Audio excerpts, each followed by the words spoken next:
Hi guys, so I thought tonight we'd talk a little bit about chakras and trauma and how trauma affects chakras. So first and foremost, chakras are a Eastern cultural tradition. They are based off of 7 main energy centers or points along the spine or along the mid-body. They different chakras, there's 7 main chakras, and then if you get really in depth into the study, there's like 12 or 56 or 92 depending on who you talk to, so you can look that up on your own. But for our intents and purposes, there are 7 main chakras. So these chakras are developed at certain stages of our life as we grow, as we develop from infancy all the way through adulthood, and then they kind of repeat themselves in another cycle. So what happens is, depending on when you are affected by trauma, it can and probably will affect that certain particular chakra. And each chakra pertains to or relates to a different stage or phase in our individuality and self-development in life. In Western culture, chakras are basically large centers of nerve plexus. So if you've heard of acupuncture, you understand that there are meridians or lines along the body where they insert the needles or the points, or you use acupressure for the needles and the points. Those specific lines or meridians are areas of lowered electrical resistance on your skin surface, and that's measurable by science. So kind of ironic that we later figured out that, where all the acupuncturists are putting all their pinpoints is exactly where we have lowered resistance and more energetic channels to open up. So just kind of a quick basic overview of chakras. Very, very basic. I'll let you Google that, look into that on your own if that's something that interests you. That being said, with all major religions or spiritual traditions, if you will, there's always 3 main truths or 3 main principles. The first one is that if you misdirect the power of spirit, whatever that is for you, it can have consequences on your body and your life, whether you're a Christian or Muslim or a Buddhist or Hindu, or it doesn't matter what. They all believe that whatever spirit, God, goddess, whomever you worship or pray to, if you misdirect the power of that, it can have consequences, positive and negative, on your body, physical body, and your life. The second thing is that throughout our life, we will encounter a series of challenges that trigger us to seek deeper meaning. That's pretty typical, pretty common as you go through your teens and early adulthood and then midlife and then later in life. You're always searching for a sense of meaning, at least most of us are. So that's the second principle. And then the third is that in order to heal, we have to be willing to release the past. And that's 3 main basic principles or tenets of most spiritual traditions, if you will. So starting at level 1, or the root chakra or the base chakra, this is the chakra that's in your perineal region. This is your root chakra. This is your fight or flight chakra. This is survival as in shelter, food, money, all of that. Whatever you need to ensure your survival. That's what pertains to this chakra. So this is our tribal chakra. If you think about when we're babies, we were born into a tribe or a group of people. It may or may not be your biological parents. It can be grandparents, extended family, whomever you're living with that's taking care of you. That's your tribe, so to speak. We learn that we have to honor those bonds with our tribe and have a code of honor within ourselves. It suggests that we honor those families and our human connections. This is all about group identity, group belief patterns. If you think about it, family beliefs, all of the stuff that when you are an infant, you're a baby, you can't really think and process because your brain hasn't grown and developed yet.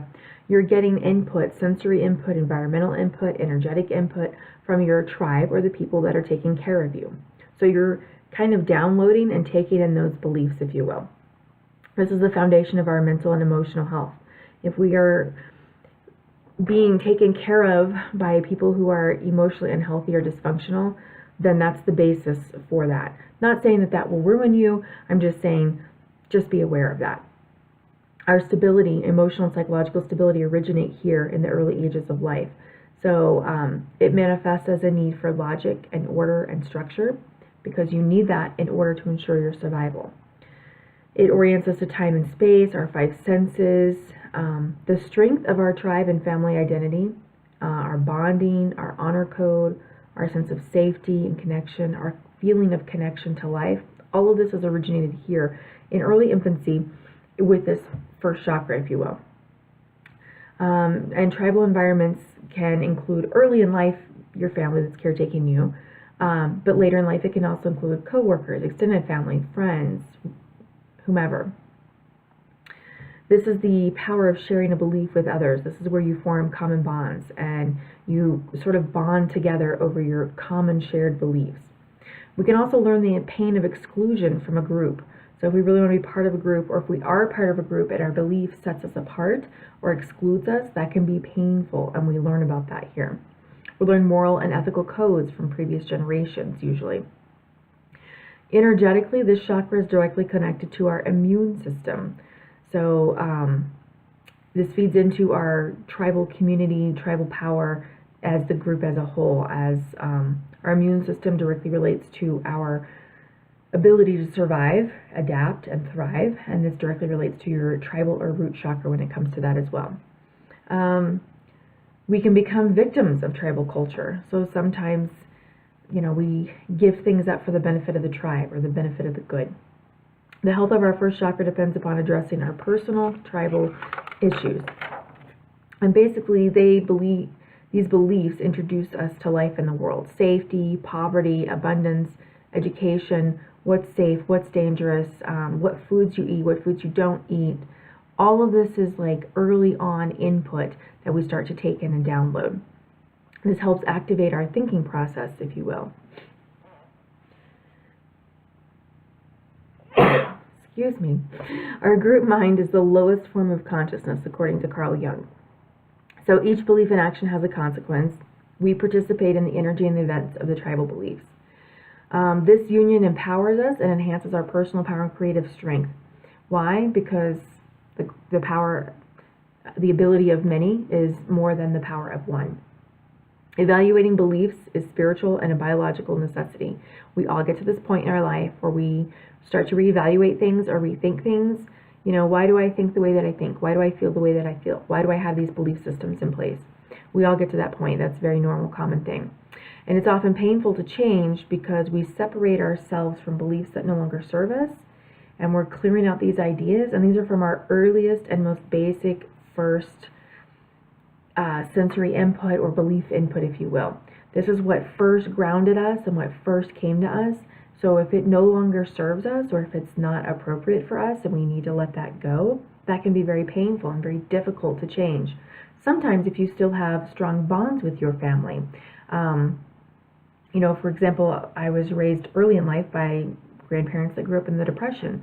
So they had a very strong belief about money and food and lack. And so I still love them and appreciate them. However, their belief does not serve me in my life. So it was difficult to move away from that. Love the person, but move away from the belief that that person imparted to me, so to speak. Crises in life not only invite us to evaluate what's working, what's not working, it shows us what beliefs we need to break free from that no longer serve us or our future growth and development. Anytime you're at a crossroads, it's a new cycle of change. So anytime you have a crisis, think of it as an opportunity. Okay, what can I let go of? What can I move on from? What's not serving me? And where do I want to go from here? Where do I want to see myself? So the problem with reevaluating ourselves, and I use the word problem lightly because once we accept personal responsibility in one area of our life, we can no longer use tribal reasoning to excuse the behavior. So what that means is if you come to a point in your life where you say, hey, the beliefs of the tribe no longer serve me, and I'm accepting responsibility, moving on, and coming into a different way of thinking, it's really hard to excuse that behavior for the rest of the tribe. It's really hard to, like an example of my grandparents, it's hard to say, oh, well, I don't believe in lack, being so everywhere around us. I believe in prosperity. I believe in abundance. So they don't have that mindset yet or haven't, and that's okay. You can't force people to change. But for me, for instance, when trauma happens, when abuse happens, sometimes there's a lot of family secrets, if you will, around that. And it's like when you take responsibility for yourself in a certain area or a certain time frame or belief system or pattern that you want to change, you can't go back to justifying that. You can't go back and say, oh, no one's allowed to talk to me in this manner, or no one's allowed to treat me in this manner. I deserve respect. I deserve love, empathy, compassion, etc. When you say that for yourself, either at your work or your school or in your new relationship, you can't go back and then justify that for your family, if that makes sense. Because you've accepted responsibility in one area, you can't go back and say, oh, well, it's just because dad's angry or mom's angry that she screams and hollers. No, you realize it's wrong, it's not appropriate, it's not healthy and functional. So it's hard to use that tribal reasoning to sort of downplay and justify things. We find it hard to move away from tribal reasoning because it's easier to avoid personal consequences with tribal reasoning. Oh, well, that's just the way mom is. So she screams, so I can scream, but you can't. Loyalty is an instinct, especially in crisis. It's more influential than love, and it holds tremendous power over an individual. So the pain of family betrayal, this is a whole other issue. So for people that have been affected by childhood abuse, when the person that is supposed to love and protect and ensure your safety and survival is also the one that is abusing you or treating you in an unhealthy, dysfunctional, inappropriate, unacceptable manner, that is a whole other level of betrayal that is extremely difficult to integrate sometimes. We have to really get to a point of acceptance, and it took me a long, long time, like decades, to get to that point to realize that the person who's responsible for me was also the person who was using, will I give you food and shelter as a justification for the abuse. It's not okay. And it's really hard to think about that sometimes, because what came to light for me is when I became a parent, when I became a mother, I couldn't even fathom doing the things to my child that were done to me. I can't even wrap my mind around that. So that's a whole nother level of betrayal. And we talk about that before in some of our other videos and group meetings, that, abuse by a family member as a child carries with it a different type of stigma, a different layer of trauma and abuse, if you will. Not more so, but just a different layer that needs to be worked out with a therapist, honestly. So this is where we learn to trust ourselves, our intuition. You have to be able to keep your word to yourself and to others. You have to trust yourself to complete things and honor commitments.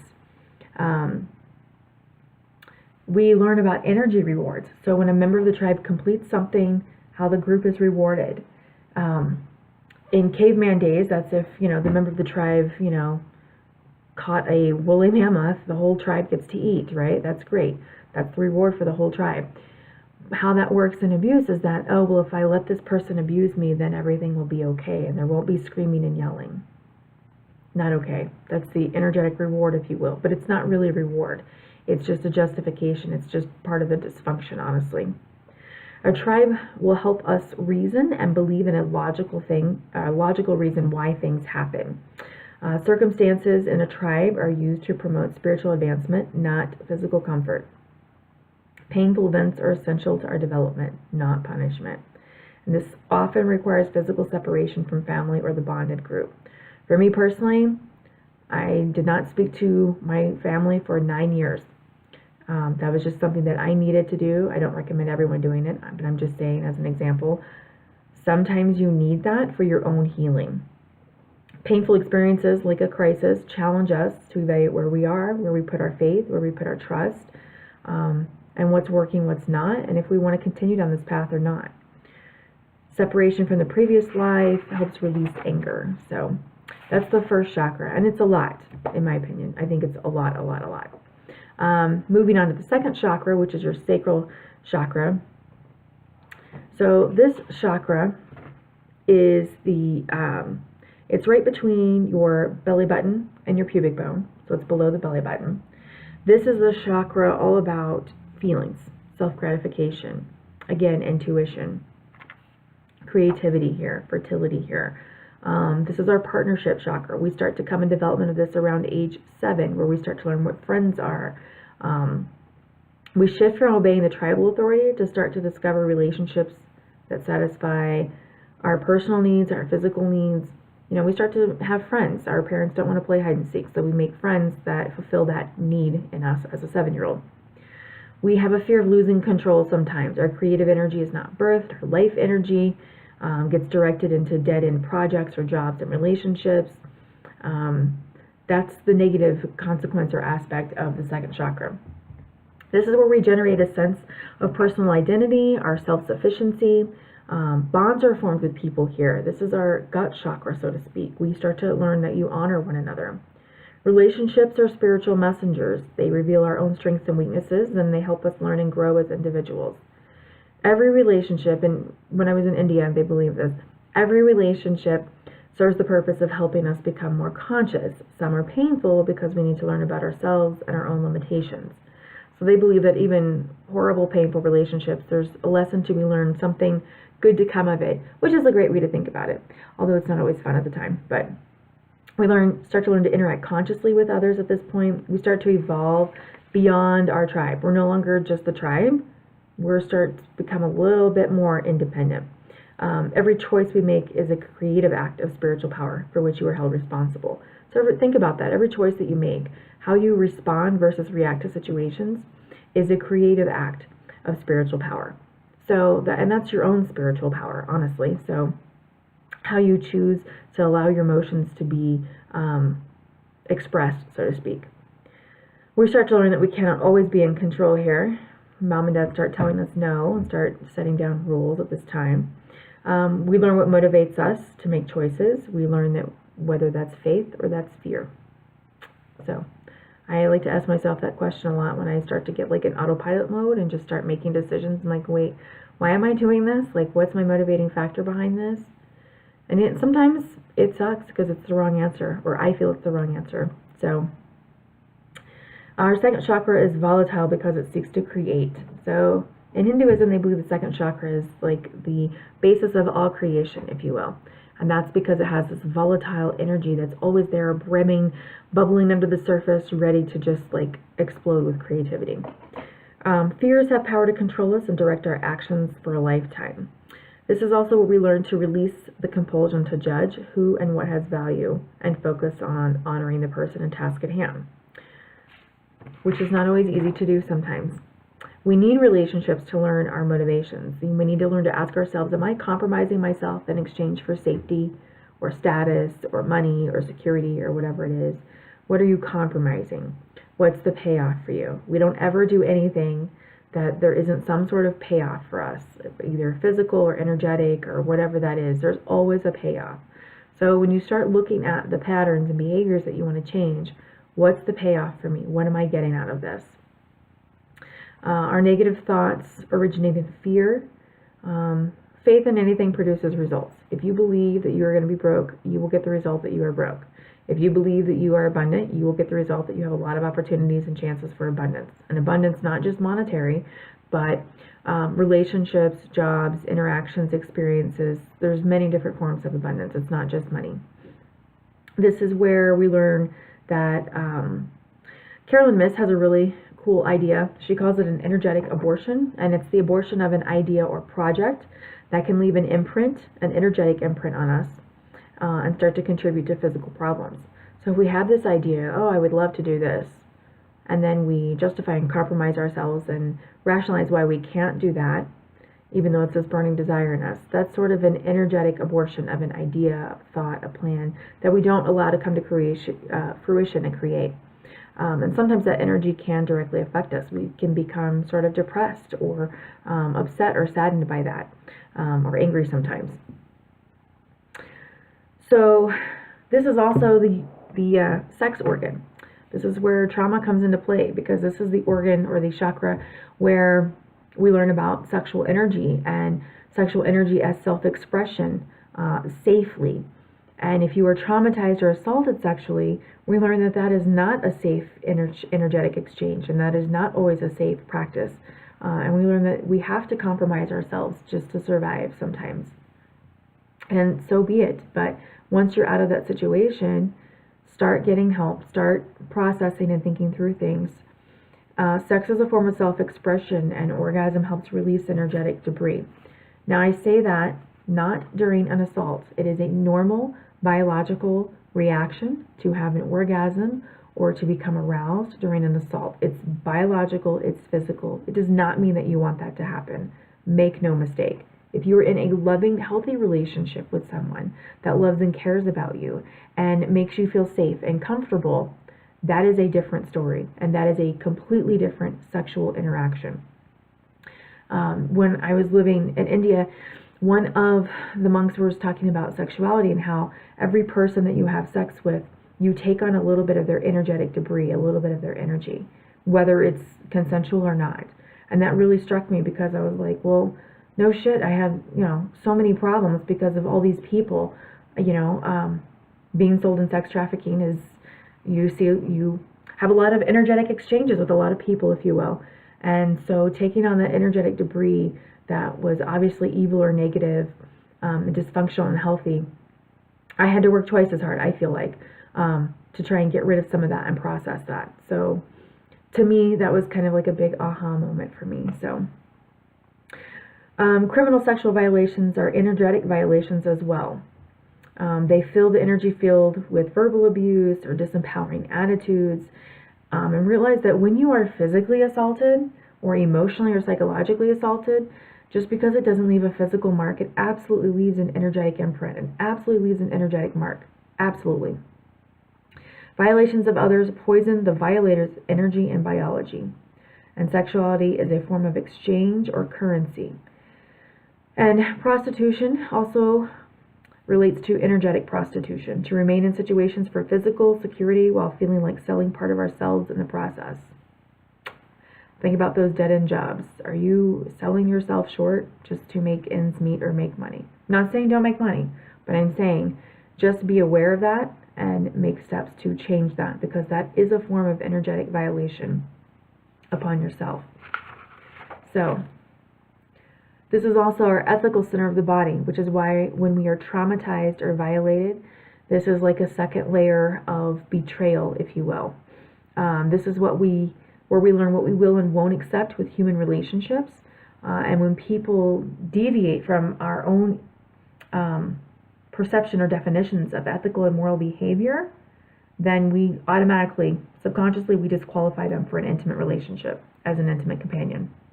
Whether they know it or not, and whether or not we're aware of it, we just disqualify. So the need for fair play and order, physical safety, trust in our environment, this is all part of the second chakra. This is all part of safety and sexual safety, if you will. One-on-one nature, we need to learn how and when we are controlled by external power. So when you're in a situation of trauma or abuse, sometimes you are controlled by external power. Being aware of that and making steps to lessen that slowly, little by little, because it's not an overnight thing 99% of the time. Most of the time, we don't just leave in the middle of the night and break free from our abuser. That's usually not what happens. Sometimes it's a little by little process of slowly reclaiming individuality or confidence or self-esteem or ideas of self-worth and self-love, so that we start to take back some of our own power, which is not easy when you're in an abusive situation or you're involved in sex trafficking or things of that nature. So kudos to those of you that are doing that. That's a really huge step, and you need to pat yourself on the back for that.